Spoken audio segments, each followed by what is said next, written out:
I had some good feedback at Congress from occasional people about the podcast. Oh, okay. What'd they say? I did have some people tease me about our photo. They said, two people say it looks like we're holding hands.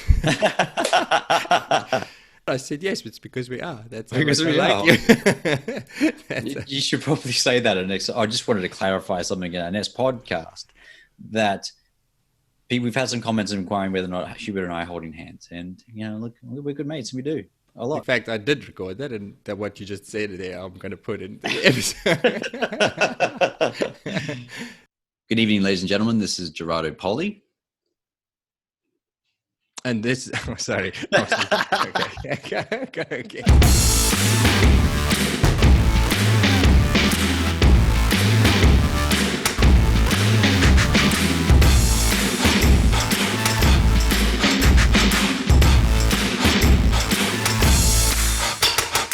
One of the best bits of advice I've ever received was to find good mentors and to learn from them. Trusted people who have already done what you're trying to do now. I've been fortunate throughout my career to have some fantastic mentors to help guide me, but I realized that they'd be hard to find and also hard to commit the time to one. This is why we've gathered some of the best minds from the veterinary world and squeezed them for their wisdom so that you don't have to learn the hard way. With the help of our guests, we flip the veterinary profession on its back and explore its soft underbelly to find the tips, tools, and inspiration that you'll need to build the career that you've always wanted. I'm Gerardo Poli. I'm Hubert Hemstra, and this is the Vet Vault.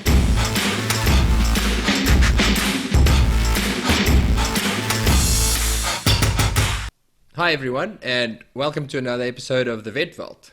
Now, just to clarify something, when you start listening to this next episode, Gerardo is going to introduce the show as The Art of Veterinary Science. You're not listening to the wrong podcast. That was our initial working title before we settled on the Vet Vault. So that explains that little bit there. You put my foot down, and Yes. I upset Hubert. Poor Hugh. I was vetoed. He was vetoed. If anybody feels very strongly that we should change the title back to The Art of No, Veterinary you don't. Science. You don't need to reply to that feedback. It's going to go on deaf ears and blind eyes. All right. But who do we have today? Today we have Dr. Nadine Hamilton. Tell us about her, please, Gerardo. I will tell you about her. So she's a psychologist, but she's more than just a normal psychologist. She is our psychologist. After 35 years of experience in a variety of professions and industries, she's now a leading voice in helping hand for the veterinary profession. Through her practice, Positive Psych Solutions, she works exclusively with vets, helping them to be the best they can be for themselves and their patients and clients. But Nadine was not satisfied with small-scale solutions. She had to write a book about it. Her recently published book, Learning to Cope with Stress and Burnout as a Veterinarian, is already proving very useful for many of us in the profession, and it will undoubtedly become a vital mental health resource for vets around the world. And just to clarify, when we recorded this episode, the book wasn't out yet, so we talk about when will it come out. It is out. It is officially out and available, and I've put a link for where you can find the book in the show notes. It's a great book, and I recommend everyone read it. Dr. Nadine was also the founder of Love Your Pet, Love Your Vet charity, which aims to raise community awareness of the shadow side of the veterinary profession, as well as reducing stigma for those working in the profession about seeking help when they need it. Her work has brought some of the challenges we face to the attention of the general public through some very successful media exposure and TV engagements. So as can be expected from someone with Nadine's background, our discussion with her provides some fantastic insight into the state of mental health in our profession, with some very practical advice on building and maintaining resilience and how to speak up and find help when you are going through some tough times. So please enjoy this conversation with one of the leading minds in veterinary mental health today, Dr. Nadine Hamilton. Hello, everyone, and thank you for joining us again on this podcast of The Art of Veterinary Science. And today we have a special guest by the name of Nadine Hamilton. And Nadine Hamilton is not a veterinarian, actually, but is a good friend of mine. And I think she has a lot of knowledge and a powerful message. She comes from the background of being a psychologist, and especially in the world of, or specializing in the world of positive psychology, which I believe is actually a really inspiring, but also, I suppose the fact that it has positive in it really actually resonates with me. And a lot of the tips, and not really tips, but actually the strategies, more powerful than tips, but the strategies that are involved in this particular field of psychology, I think are quite powerful. And I'm really happy to have Nadine here join us tonight, and Hubert as well, of course. I was going to say, I'm still here. I'm here. Good evening, everybody. Thank you for joining us. And thank you, Nadine, for joining us. Past your bedtime, apparently. Yes. Yeah, I'm getting old now. It's time. I've got my coffee there to keep me awake. Oh, frankly, you shouldn't do that. You're going to fall asleep. No, it's all right. All righty. Now, I'm gonna jump in. You guys know each other well, whereas I don't. I've never actually met Nadine, but I've been researching and reading through your work and through your resources, and it's really valuable stuff. But to try and get to know you a little bit better, I went through your About Me page and trying to read about what motivates you and what got you into this. It seems from that description that at some stage you seemed a bit lost as to what to do with your life and what your calling was. I just want to know why psychology, and then with psychology, why specifically veterinary science? Mm-hmm. So pretty much from as early as I can remember, I think like a lot of vets, I always wanted to work with animals, and I always thought I'm going to grow up and I'm going to be a vet. It's what I wanted to do. Then I had an experience with my first pet that I owned, was a little guinea pig, who I took to, he was my baby, took him to the father of a school friend of mine who was our local vet. And I remember sitting in the waiting room and thinking, I can't do this. I wouldn't be able to operate on an animal because I knew I was way too queasy. And I thought I couldn't ever put one to sleep. So even then I sort of thought there's got to be something around putting them to sleep that's going to be quite stressful, for a lot of people. It would be for me. And then I was obviously, I probably had undiagnosed ADD. I think going through high school was far too interested in talking and chatting, and I have the report cards to actually validate that.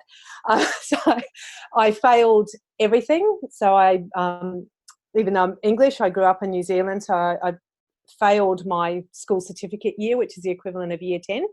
So every exam was a flunk. So my parents said, well, if you can go out and find your job, we'll let you leave school. If not, you have to go and repeat that year, which the thought of that horrified me. So off I went. I hated school, absolutely hated it. It didn't I couldn't learn because I think I had a different learning style. And again, that's how I resolved it, was through talking and distraction. So then I remember, going off to my first job and thinking, I'm never going to go to university because I'm not smart enough, and I failed school. So I sort of thought, I'm not really going to be able to do anything significant, which kind of upset me to some point. But then I was always drawn to the same area in the library, which was always the self-help section, the psychology section. So I knew there was something with that. And even as I sort of progressed through my career, which was largely in an academic sense, in an administrative sense, I knew that I still hadn't found what it was that I wanted to do. And I talked to all my bosses saying I need to study something, but I don't know what. And one day I was reading a book that was written by a psychologist who I went, that's what I want to do. Like I knew I loved to help people, but I still really wanted something to do with animals, even though I knew I wouldn't have what it takes to be a vet, particularly from the queasy side of things, and I certainly don't consider myself intelligent enough to be able to get through that and do the stuff that you guys have to do. So I sort of thought, yeah, this might be something. So I decided, you know what, I'm going to apply to uni. And if I get accepted, I get accepted. And I had to write an essay as part of the application process.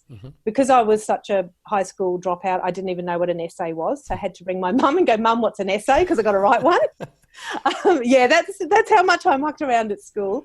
So anyway, long story short, I got accepted as a mature age student. So I studied by distance education, and around that same time, one of my cousins, Andrew, committed suicide back in the UK. And that was when I said, okay, I have to do something in suicide prevention. So I spoke to my university lecturers, professors, and they said, look, you change your mind by the time you graduate. And I did. I sort of got the focus of organisational psychology and working in the vocational aspect of it. But I still didn't feel that I'd found my calling, even though I was helping people. I worked in workers' comp and occupational rehab. I did a lot of the training stuff, which I absolutely love, but I still hadn't found what it was I wanted to do. And that was when I was at the local vets, and a locum there, we got talking, and she was the one that actually told me about the really high suicide rate, which, like a lot of people, I was completely shocked. And that was when I said, now I know what I have to do. Now I know we have to stop this. And I feel now, obviously, it's gone full circle. I completed my doctoral research in 2016, specifically into the well-being and the burnout and the suicide. So I really feel like I've gone full circle, because even though obviously I'm not a vet, I'm helping the people that help animals. So I'm working in suicide prevention to help the animals, I guess, in a roundabout way by helping those that help. So I know that was a really long story, but it is a bit of a story about the journey of how it got there. So, and I think, like, to me, it's sort of, for people who doubt themselves, and I know we all go through that, about I'm never going to get through uni and how am I going to pass my exams. I just look back and think, if a 15-year-old high school dropout can do it, anyone can do it. Yeah, I love the fact that you didn't know what an essay was, and I know. And next year your book's being released. So you've gone from what is an essay to I'm a book author. Maybe I should write a book on that. How to write an essay. Your story's quite inspiring, Nadine. Purely because when I was listening to you say, listen to you tell that story, there's various levels there. Like you rose from adversity.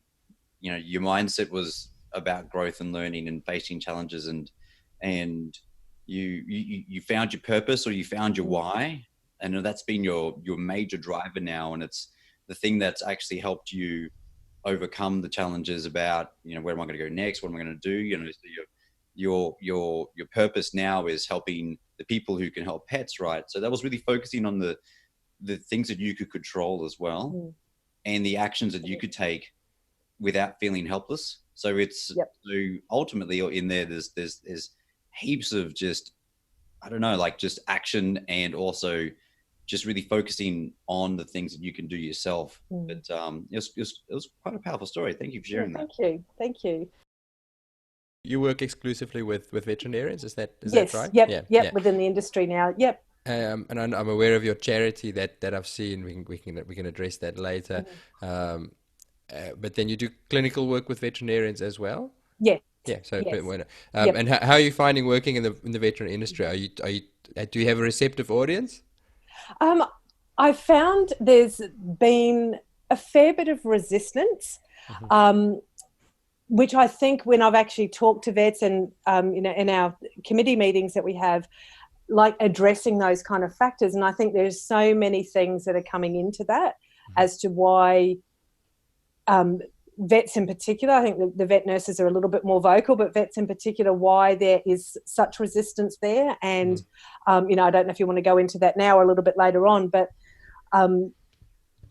I've seen through the Love Your Pet, Love Your Vet campaign and charity that more and more people are opening up, which is awesome. And that's exactly what we wanted to happen, because now I think it's like people have got a voice. But I think part of that is reducing the stigma around talking to a psychologist, reducing that stigma around mental health and mental illness, because there's so many perceptions out there that people think that you're weak if you seek help, and people think you can't cope, and you're less than perfect if you can't do everything on your own, which is a load of rubbish. But that's what the perceptions can be, because as some of my vet friends and colleagues have said, you're not used to failure. You think about everything. So you've got a community of perfectionists who don't accept failure. And I say that in the most respectful way, but that's part of that, the barriers there. And I think what I'm seeing is people are sort of getting more and more open to reaching out and having that support, which is really good, because that's what we want. I'm not here to judge anybody. I'm here to help. And do that. And it's confidential. No one knows unless it's a duty of care, a life and death situation or subpoena. It's confidential, and the beauty of it is we can do things online now where you don't, that's been part of the fear as well. Well, what if someone sees me going into the psychologist's office? Then they'll think I'm not coping. Again, it's all worrying about what other people are going to think, which is, a big part of what a lot of us have dealt with, or dealing with. You'd like to think that the more commonplace it becomes, the easier it will become for everybody to say, hang on a minute, when I've got a toothache, I go to the dentist. Absolutely. By the same token, if I'm not coping, I go to speak to somebody. I actually personally found it quite encouraging just the other day. I was listening to a totally different podcast that was interviewing Noel Fitzpatrick, so the super vet, the bionic vet. And to me, I think to most vets, that's the epitome of success and flippant coping in life. Absolutely. And he said on the podcast, major mental health issues. Yep. He's been suicidal. He struggles with clients criticizing him. I was like, what? If he can admit it, then anybody can admit it. Absolutely. And that's what we need. It's sort of like, you think we have come a long way in raising awareness around mental health, particularly when some of the celebrities get out there and they start talking about it, that we're starting to create that awareness, but we've still got a long way to go. And I don't think there's really been any awareness of it in this industry, because people don't realize that it is so prominent in this industry, in this profession. Because again, everyone goes, I thought it was dentists, or I thought it was another profession. And the common things when I talk to people who aren't aware, like, oh well, what have you got to be stressed about? The perception, which we address in the campaign, and we know that that's not the reality, but those perceptions, you're just playing with cute animals all day, that's your dream job, right? And you get paid really, really well for it. And all those kind of things that just continually crop up that we're trying to address, and set the record straight. Yeah. So, are there things unique to veterinarians or the veterinary industry that are unique stresses or unique factors to mental health issues? From you've done the research, I was going to say your opinion, but you've got the facts. Yeah. So, well, the research, predominantly when I started my research, it was actually going to be on the phenomenology of euthanasia, because everything that I was reading was saying, it's because of euthanasia that vets have such a high suicide rate and the trauma associated with that. I'm like, okay, yeah. As I said, one of the reasons I didn't pursue it, even though I probably could do it now, in all reality, I don't think I could do the surgeries, but,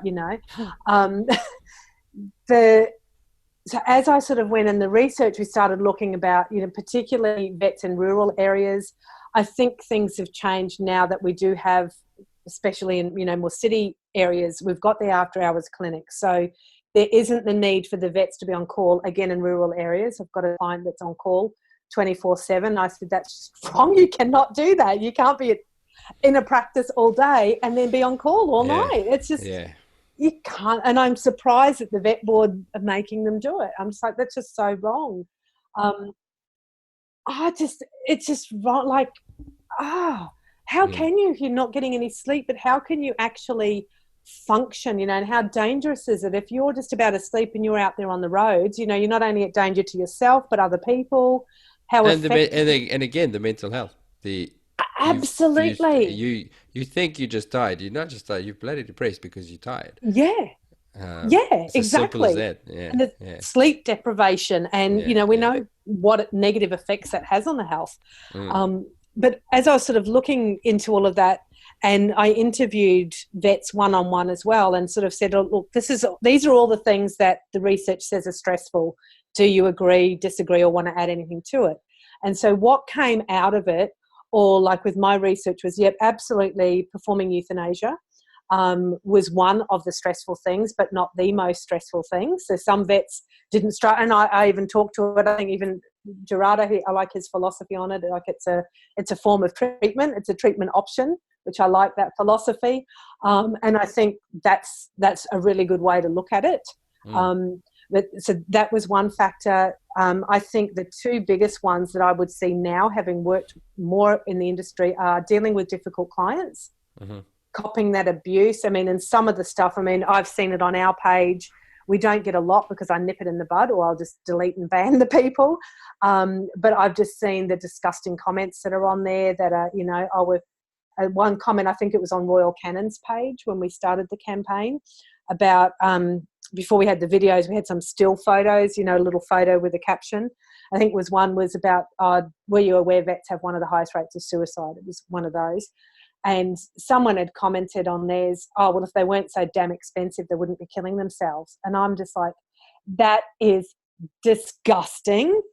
And I think all but one person, there were a few negative comments about, oh, they're so expensive, and oh, they're only in it for the money. And it's like, oh my God, like I get frustrated because I want to just reach down and go, but I'm not the one even dealing with it. And that's what's even more expensive. Like, you guys are copying this day in, day out. It's easy for me to be able to go, oh, I'll just delete that comment and ban it, but I'm not actually technically on the front line. End. Exactly. Yeah. But I know in that particular post, there were a lot, I'm assuming they were vet nurses, because they were a lot more vocal than what a lot of the vets tended to be.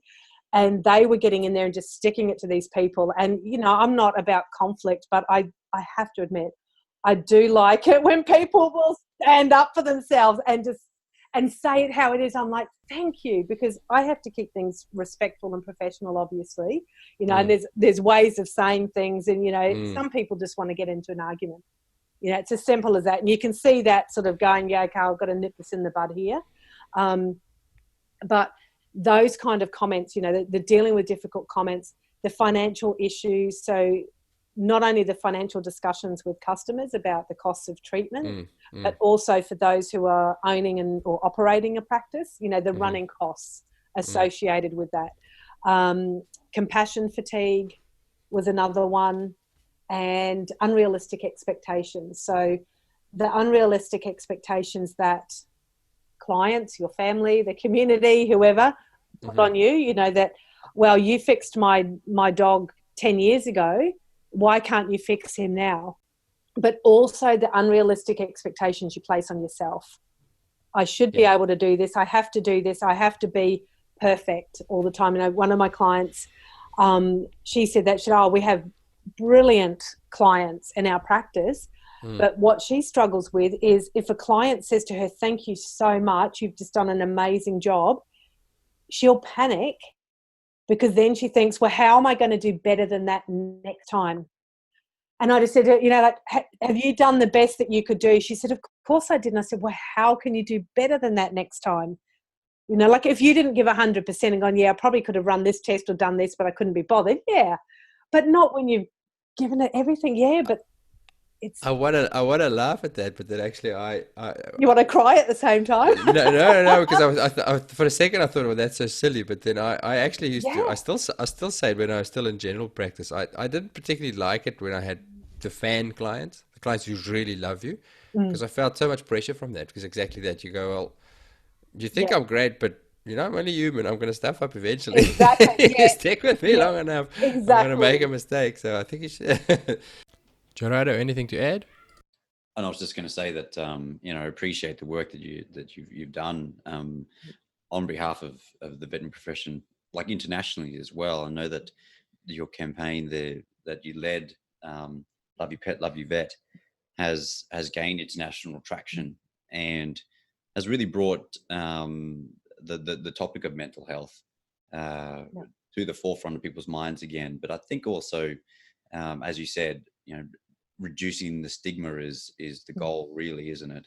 Definitely. It's not about, hey, this is the tips or tricks or strategies, right? It's actually, look, it's okay. And everyone out there has gone through something. And myself personally, and I think I shared this with you before, Nadine, when after I graduated, the second year after I graduated, my long-term partner and I separated, and we went through a phase where I wanted to keep the house that we resaved and sort of renovated together. So it was quite a lot of sort of emotional attachment to the house. And to keep the house, I rented out every room in it. And then at the end, I had $50 spare a week. So I couldn't even really afford to eat or pay bills or anything. And I went through a phase there where I had suicidal thoughts, and I had just really was probably the most depressed I've ever had, or probably the time I was actually really depressed, like in terms of depression isn't real.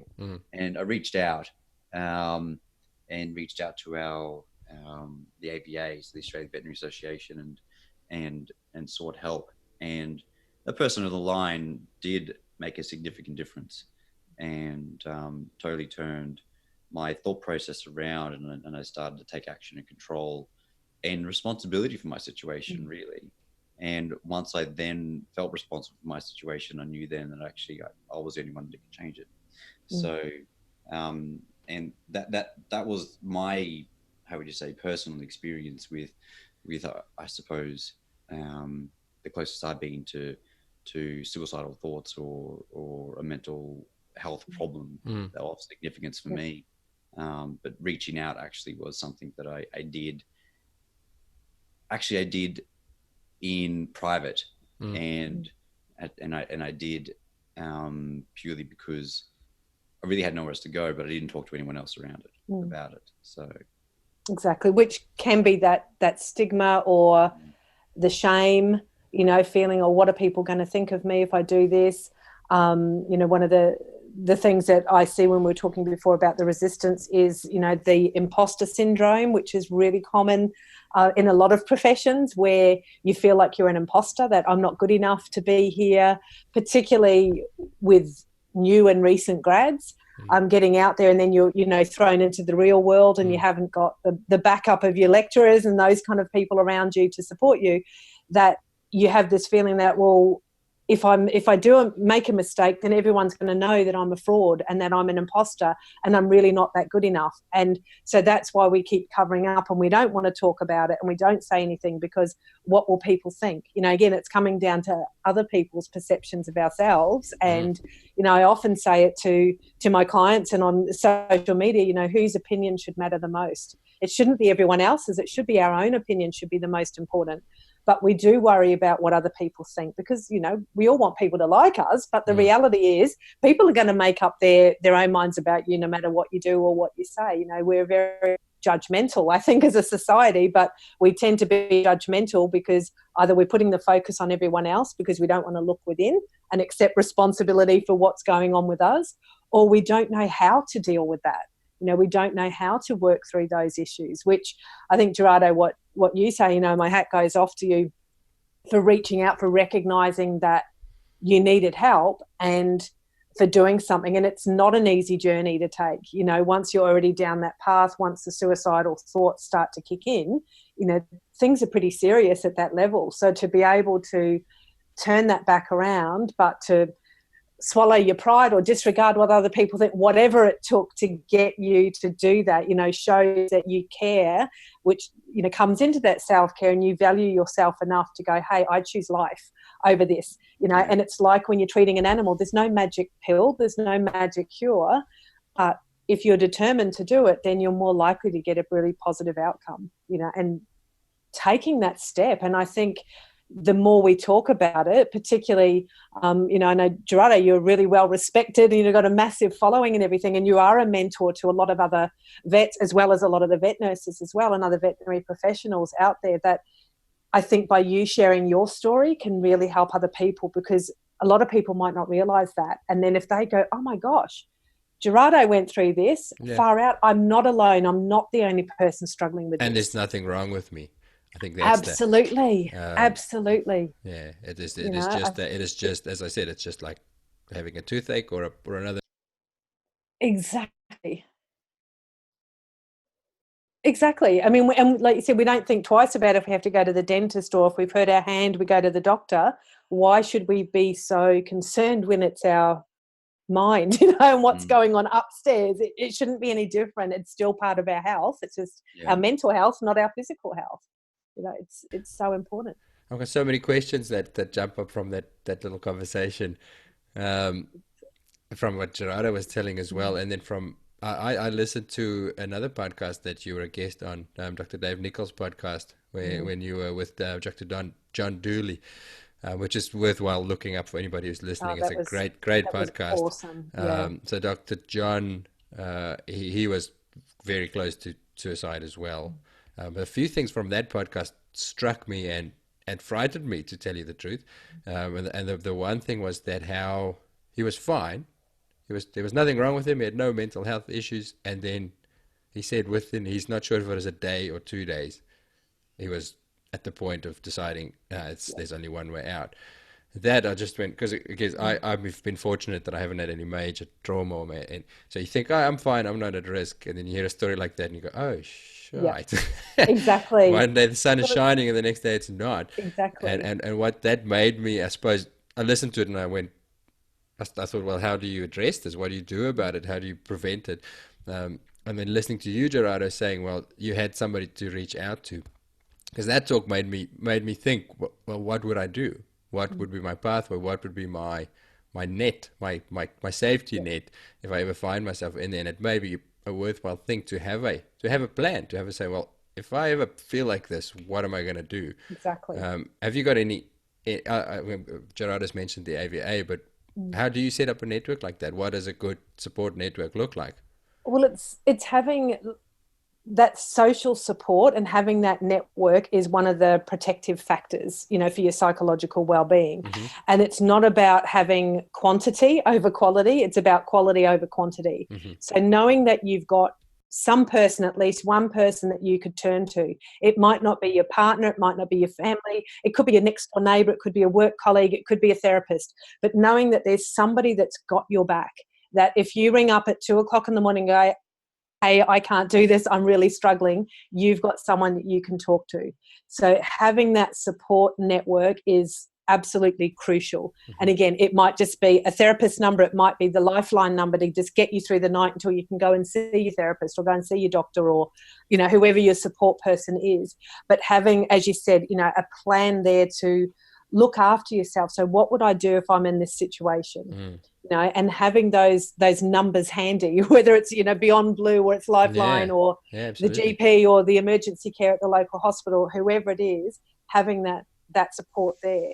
But ideally, we don't want to let it get to that point. We want to be proactive rather than reactive. And I think, as you said there, when we were talking about John's in his podcast, how he said literally it was like one day I woke up and I know he uses expletives in the podcast. That was nearly what we were going to call it. How what did I get here? And I just think that was such a powerful thing to say, because he'd had a lot of stressors over the years, but there's a saying, the body whispers before it shouts. And I think it's so true that we keep on, we're like, it's okay. I'm just having a bad day, and then that bad day turns into 2 bad days. And we're like, oh, it's all right. It's just a bad week. Maybe it's a full moon and everyone's gone bonkers. I don't know, or, I don't know what it might be going on. So next week will be better. I just need a holiday, or I just need a break. And that may be true, but sometimes, that tomorrow where the good day is going to happen never eventuates, but we tend not to acknowledge it, again, because we might be fearful. We might have that shame or the embarrassment, or the imposter syndrome could be kicking in. What will other people think? Well, I should be able to deal with this. And I think one of the things that I've noticed, and it's a bit like the majority of helping professions, in my opinion, is we're so used to people coming to us for the answers. Oh, well, I'm struggling with this. What do I do? Or, in my case, it would be them personally or someone in their family. For you, well, my pet's presented with these symptoms. What do we do? Where you're sort of making that diagnosis, and then you're also prescribing the treatment and then going through with that. So you're expected to have the answers. And so when it comes to ourselves, we sort of think, well, I should be able to deal with this myself. And I think that's the reality. And I've sort of tried to put myself in the headspace of a vet to think, why is it so hard to reach out and say, hey, I'm not coping? And that was one of the things that I thought of, and I thought it's hard for any of us, I think, when we're used to being the professional that people come to admit we haven't got all the answers, or we can't do this on our own. And I think that's a sign of strength. Vulnerability is actually a sign of strength, to be able to come out there and say, hey, I'm not coping, I'm going to put my vulnerability on the line, I'm not coping. And I actually see that as a sign of strength, because I admire people who say, I'm not doing this, I can't cope on my own, so what do I need? I need help, and I'm reaching out. You mentioned or we discussed things about reducing stigma, and then we talked about building a support network. Is there what kind of advice could you have for someone, or to people or our audience here, about preparing yourself for challenges? Like, do you have any tips or advice around sort of building resiliency and preparing yourself and yeah. Absolutely. I think having that kind of a resilient lifestyle, as well as taking proactive steps. So if you know, if you're going to feel vulnerable being in a workplace when you have to perform a certain procedure, preparing yourself as best you can for that, which is coming into some of the general like stress management situations, identifying your stressors, identifying those things that are going to get you stressed or worked up or feeling anxious or, whatever unhealthy or negative effect it might be having, so that you can take a proactive step towards addressing it. So if you know this is going to get you stressed out, well, what can I do to be able to cope with it, rather than avoiding it and hoping it's just going to go away, because it'll probably come back with a vengeance, or it won't go away, and then you're faced in that situation and then you're feeling overwhelmed because you don't know how to cope with it. So I think being prepared for that, but also trying to do, really bring in those self-care aspects, which I know we've talked about, but looking after ourselves, whether that consists of, if you're into meditation, which doesn't have to revolve around just sitting there and chanting. You can meditate by being mindful, just doing some quiet breathing, even if you're closing your eyes and just being mindful around, what are all the noises you can hear around you? What are the things you can see?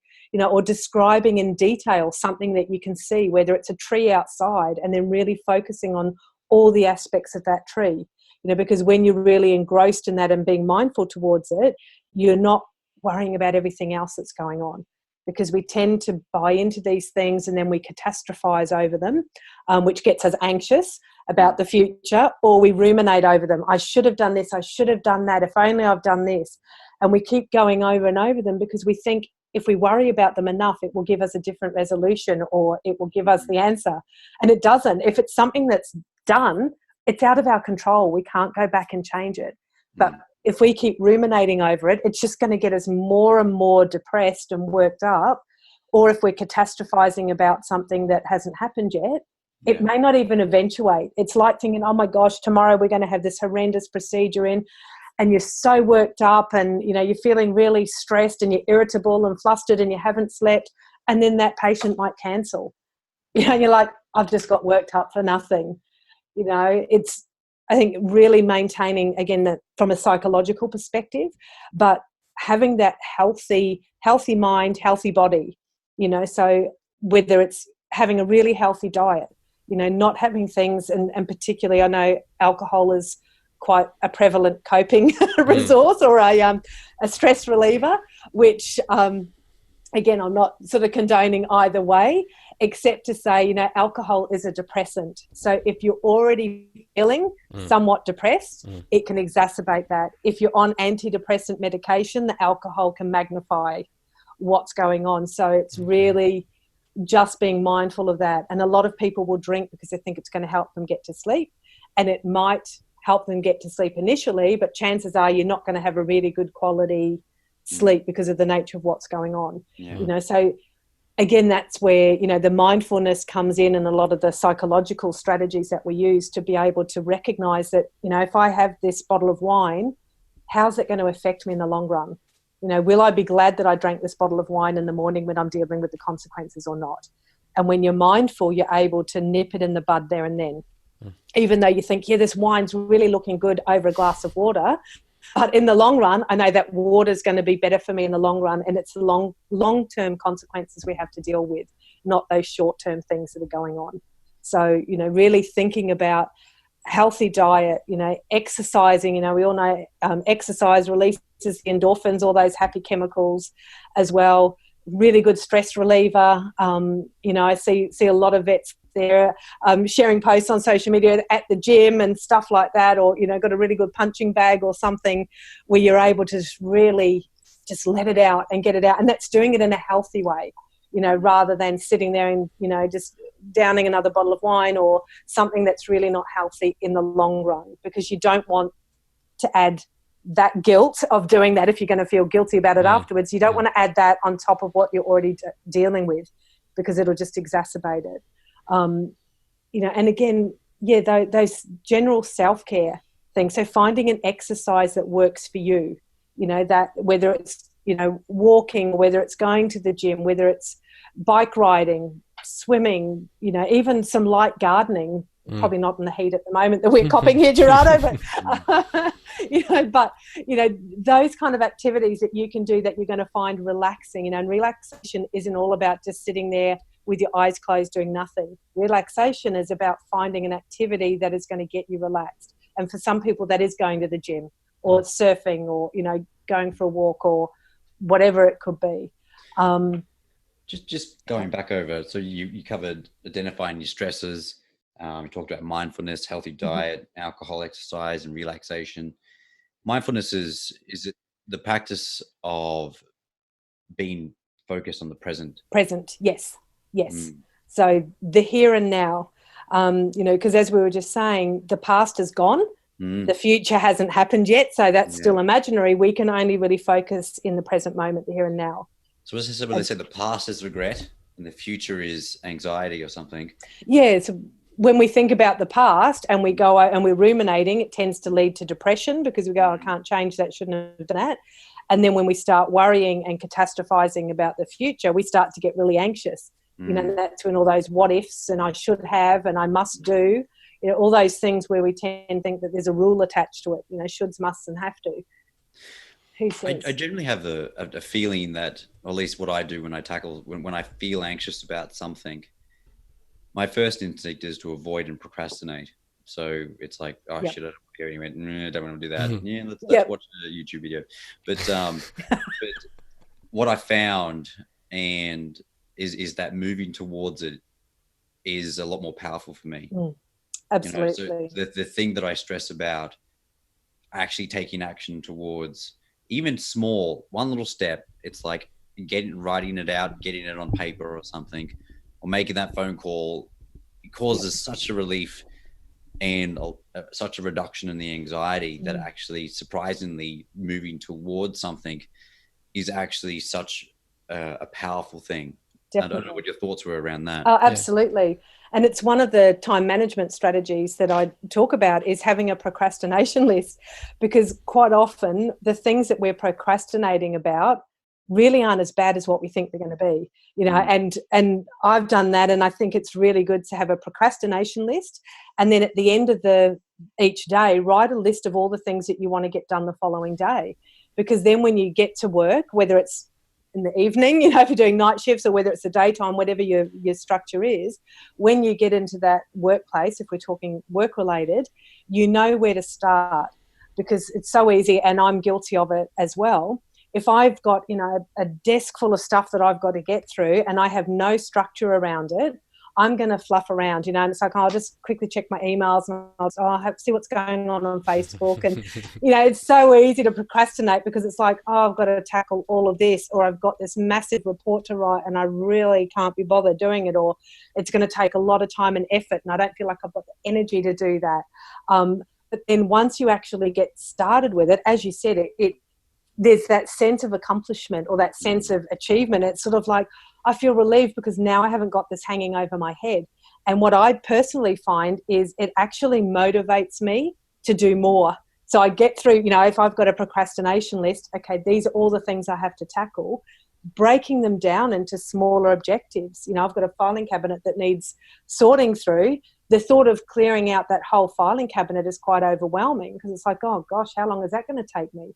But if I set small tasks, you know, on my procrastination list to do 15 minutes a day, you know, yeah, it might take me longer, but at least I'm going to get a little bit of a sense of accomplishment each day because I'm checking something off my procrastination list. But once I'm into it, I'm like, this really isn't that bad. And then I might do more. Yeah, I think it's very applicable, this whole conversation, directly to day-to-day veterinary practice, because there are those things that you don't want to do. There's that surgery that you said you're going to do, but it's scaring you a bit, or there's that client you don't want to call, and you avoid it, and it ruins your whole bloody day because you're trying to avoid it. And if you just went and did it, that, as Gerardo says, that feeling of relief afterwards is like, hey, I'm amazing. I can do anything. Exactly.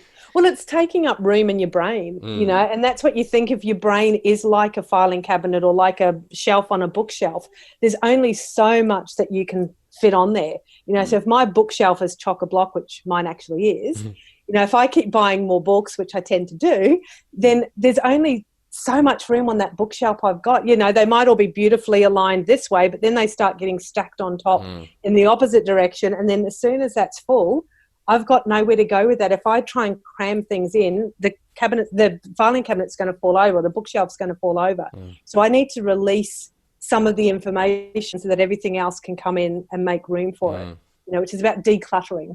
I just wanted to recap there. There was a real gem I felt, and something that I think is completely true, which is the discussion around that you had there was the discussion about how action actually creates motivation. There is the big feeling, the big thought that you have to build motivation before you can take action. I'm going to motivate myself to call that client today. I'm going to motivate myself to be a better person. I'm going to motivate myself to empty that filing cabinet, or I'm going to motivate myself to open up the books and start studying. That's a real flawed concept, because you're relying on something that actually inherently may never actually achieve. Exactly. But if you take that one step and that one little bit of action, that creates momentum then creates the feeling of accomplishments, which then in itself is motivation, or results in motivation. Then that's when you can take control over actually the situation, right? Rather than waiting for inspiration and motivation to come from which may never come. Which may never come. Absolutely. It's just doing it, sort of like the Nike emblem, isn't it? You know, just do it. And I think also, you know, as you're talking, I was thinking, you know, if we are worrying about that surgery, we don't want to perform with that client. We don't want to have to call. Why not? You know, what's beneath the surface in that, you know, so what's so bad about me ringing this client? What's so bad about me performing the surgery? Well, what if I mess it up? What if I don't get a successful outcome? What if we find something in there that I don't know what I'm doing? Again, you know, it'll come back down to self-esteem, no doubt. You know, everything, when you just break it down, just keep asking yourself, well, if this were true, what would be so bad about that? Well, blah, blah, blah, you know, so why am I so worried about ringing this client? Well, they always abuse me every time I ring up. Okay, you know, so we don't like that conflict. So how could I address that, you know, using a really nice assertive approach or communication style? You know, or if I'm really worried about the surgery, what is it about the surgery that's concerning me? Could I talk to someone about that? Or it's like the concept of sort of exploring your fears and really tackling your fears. Absolutely. It's kind of identifying and really characterizing what the fear is. Exactly. Feel the fear and do it anyway.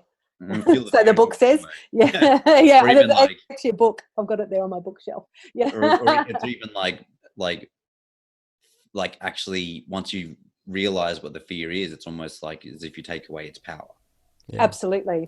Well, that's what I mean. One of the acronyms for fear is false evidence appearing real. And that's when you think about anxiety, is typically that fear of something that we really don't even know if it's going to happen.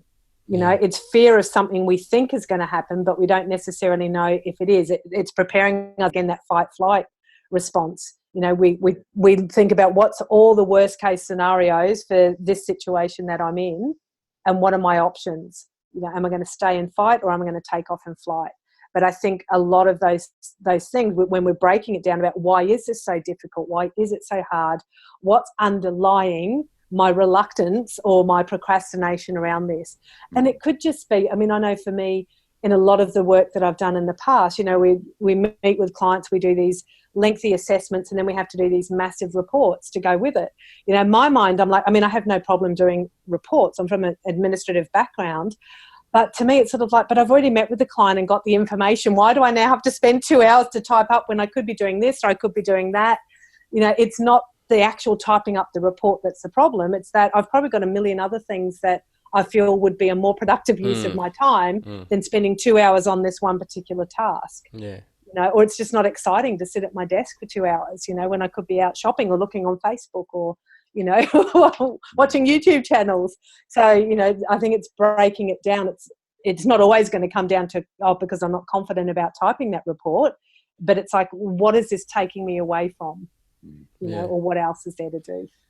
I want to, if you don't mind, I want to skip back a few steps just to reiterate some of the things you talk about, the basic self-care things, the sleep and exercise and diet and all those sort of things. I think there's a risk that it's so commonly said that people take it as, I should be sleeping more, I should be drinking less and then that. But I do think, and this is from genuinely from personal experience, people underestimate really the effect of that. I'll just take sleep as an example. Yeah. I've said to Gerardo, I did years of night shifts and had small babies, and I thought I was a miserable, borderline depressed bastard until I started sleeping again.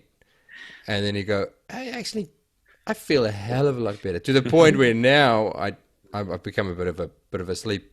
I'm very strict about my sleep. I don't like to mess with it at all because I know the consequences. How important it is. And I think especially if we've got a younger audience of people who've just been students and they're used to studying through the night, and they're young, so they can cope with it. So they think they can cope with it. So they think they're bulletproof. So tough day at work and you unwind with a movie or something like that. I do think people underestimate the price that they pay for watching that movie. To go, those 2 hours of sleep would probably make work a lot less sucky the next day. Just basic stuff like that. And the same thing for exercise. I challenge anybody to have a good exercise routine and then drop it for a week, and then see how miserable you are when you're not doing it. I completely agree there. If I go on a travel trip, if I go on a conference, I have to train. Yeah. If I go 3 days, even 2 days without training, really upsets my mojo. Well, we're talking about getting good sleep hygiene. So typically what they say is every 90 minutes or so, we get that sleepy period. It's sort of like, I'll use just a normal day job. So sorry for people like Gerardo who I know work night shifts, but just using this because I can apply it to myself. We might find we get to 6 o'clock and we're, ready to fall asleep, and we could quite easily go and lie down. But you might think 6 o'clock's a little bit too early to go to bed. Generally, if you just sort of sit with it for a moment, you tend to get that second wind. And it might be because you're tired, because your blood sugar's dropped, or you've had a really big day and you haven't been able to wind down. So you want to just, sit there, and then you get that second wind. You're like, woohoo, I'm not tired anymore.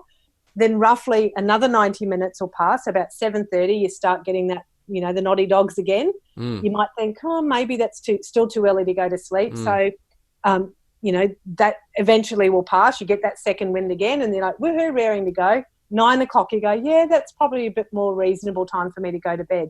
The key is to go to bed when you're sleepy.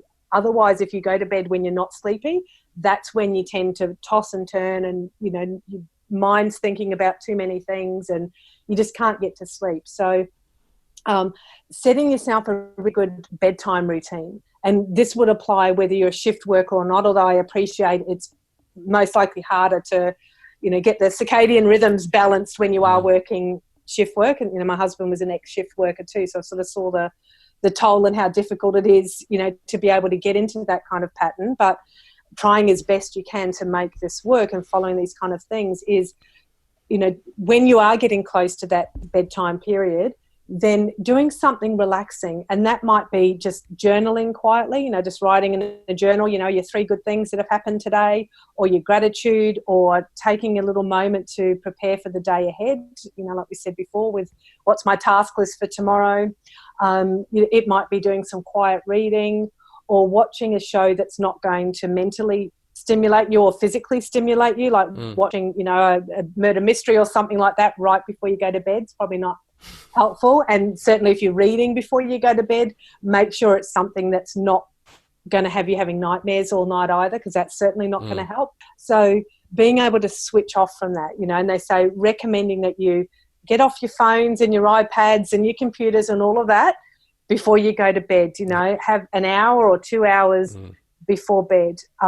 We want the brain to start thinking that it's getting nighttime. We want the melatonin, the sleep chemical, to be kicking in, to preparing our bodies for sleep and preparing it for rest. Yeah. So we're programming our body to start getting ready for sleep. Yeah. That's very useful. Nadine, I feel like we're keeping you. I'm looking at the clock and we're keeping you out of bed. I've got my second wind now. Even though I was on decaf, it's kicked in. I've got my second wind. I think we're definitely going to have to get you back onto the podcast for a follow up. We could just talk forever. Absolutely, but I think for I want to be respectful of the time we're taking up here. I'd love to ask you about your book though. We mentioned it briefly earlier. You've got something big coming. Can you tell us about it? I do. So yes, my doctoral thesis has been repurposed, I guess, into a new self-help book. So it's just been renamed Coping with Stress and Burnout as a Veterinarian. It's appropriate for vets, vet students, vet nurses. Because of the nature of my research was strictly with vets, the information, particularly in the first part, is obviously very much tailored around the statistics with vets and, you know, my own research that I did with why working in the vet profession can be so stressful and the contributing factors. So that aspect is quite heavily focused there, but I don't imagine it would vary that much from you know, the other veterinary professionals that are working there. You're still going to be dealing with, you know, the difficult clients and, you know, those difficult euthanasias and the compassion fatigue. There might be a few, you know, more exclusive areas because obviously you're making the bigger decisions and stuff like that. But there's also the Coping and Wellbeing program, which is the psychoeducational intervention program, which I developed in my research, which is an evidence-based training program that I put together to trial to see if it would be able to give the vet participants in the research the coping strategies to deal with everyday life, not necessarily just at work, because not everyone's struggling at work. This is about, okay, we acknowledge that some people are struggling, but not everyone is. So how do we maintain that level of well-being? Which is why you know, we were talking about the positive psychology. The positive psychology is in there. Acceptance and commitment therapy is in there. You know, stress management, time management, resilience, communication skills, goal setting. So there's, you know, there's 7 really big modules that are actually in the book. So it's being released in February. So it's actually being published in February. It'll get released. Awesome. Cool. Yeah. So, and I'm really excited. 2019. Yep. And for those, I guess there might not be that many because obviously Emeritus Professor Trevor Heath has retired. But for those that are there who know him and remember him from the University of Queensland, he wrote the foreword in there, which was a massive, massive honour to have him write that. Like I absolutely cherish Trevor. He examined my thesis, or was one of the examiners of my thesis, and you know, I referenced a lot of his work in my thesis, so I just think he's awesome. So that is just, as I said, an incredible honour to have his work in there, you know, and his acknowledgement in the book. But yeah, it's designed to be I'm so excited to get it out there. But as a self-help resource, so we talk about the statistics and why and what's actually going on, but then we actually go, well, what do we do about it? Which is what my thesis was all about. We didn't just want to reinvent the wheel about, we know it's a stressful job. We know there's a high suicide rate. We wanted to also go, yeah, but what do we do about it? You know, and as a psychologist, I am in a position to address that and do something about it, which is what that's done. That's exactly what we're trying to address. Absolutely. And I guess too, with the, Gerardo, you mentioned before, the Love Your Pet, Love Your Vet campaign, which has now become a charity, which obviously Gerardo is a huge part of that. So for anyone who's watched the videos, you'll see Gerardo when they're being famous and everything. So I did my small bit. It was huge. I mean, part of the road shows and it's been absolutely awesome. You know, we've got brilliant vets, and of course Trevor's in some of the videos as well to reduce that stigma, you know, of reaching out and seeking support, and to also raise awareness in the community about what's really going on. That the perceptions about, you know, oh, you're just fabulously well paid and you live in your mansions and have your fancy cars and you're just playing with the puppies and kittens all day, that's not actually the reality. You know, so we really want to bust those myths, but I see us like as an advocate for the veterinary industry and the veterinary profession to start tackling some of those issues. And, you know, we have a formal committee as well made up of, you know, vets, we've got nurses, we've got students, we've got non-vet professionals in there as well, to really sort of go, right, what are the biggest issues that we want to start tackling? You know, what are the things we want to start advocating for to make this better, to create that paradigm shift that we need to have happening, to change, I think, from that mentality that that's the way it's always been. We have to suck it up, which absolutely isn't. You know, we need more people like Gerardo did and like John Dooley did and like many of the other vets have done, that are coming out and speaking up and actually saying something, you know, and the more that happens, the more we'll start to get that change. You know, the more we have these kind of discussions, the more that change will start to happen. You know, we destigmatizing the whole mental health and making it okay to get that support. Well, Nadine, I really appreciate the time you've given us tonight.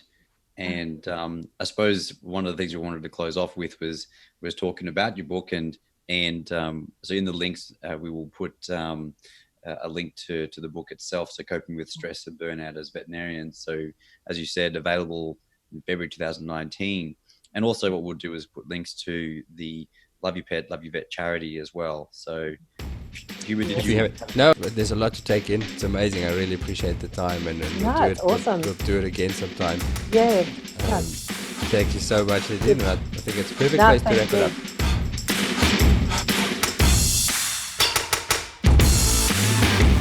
Thank you for listening to the podcast, and I hope you found it informative and you enjoyed it too. Now we hit this smash it section. So have a think about who you will phone when you've hit rock bottom. Seriously, I think it's a good thing to have this in your mind about who you will reach out to. Decide now who that person will be, who that lifeline is. If you can't think of anyone, make sure that you have access to the organizations that can help you in a crisis, so that when shit hits the fan, you don't have to start thinking about who you need to speak to, where you can go, because you know all that information already. Okay, I've put some of those resources in the show notes as well. If anybody doesn't know where to start, those are some good starting points for us. We could lecture you some more on your drinking habits, your sleep habits, all the healthy resilience building things that Nadine talks about. But I think if you've listened to this episode, you should have the gist of it, and you should know what you should be doing. But real life doesn't always allow for you to have the perfect lifestyle that fits with how to be completely resilient. And different things affect different people in different ways. So I heard some very good advice the other day on how to figure out what is important for you. What are the things that you really should try not to mess around with, and what can you get away with? So we'll do it like good scientists. You do a bit of an experiment. So get a notebook specifically for this. Maybe use the gratitude diary that you should have started after last week's episode. Now what you do at the end of each day, you write down a score out of 5 for your average mental state for the day. So think back of the day. How did you generally feel? Was it a good day? Was it just an average day? Was it a really shitty day? So 5 being good, 1 being really, really crappy. Write down how much you slept the night before and whether you slept well. And then generally the things that you did during that day. Did anything happen during that day that particularly influenced how you felt? Anything really good? Did you do something that made you feel really good? Or did something happen, or did you have an interaction with somebody who had a really negative effect on your well-being for the day? Record that. Don't worry about it too much. But then after a month or so, look back at your notes.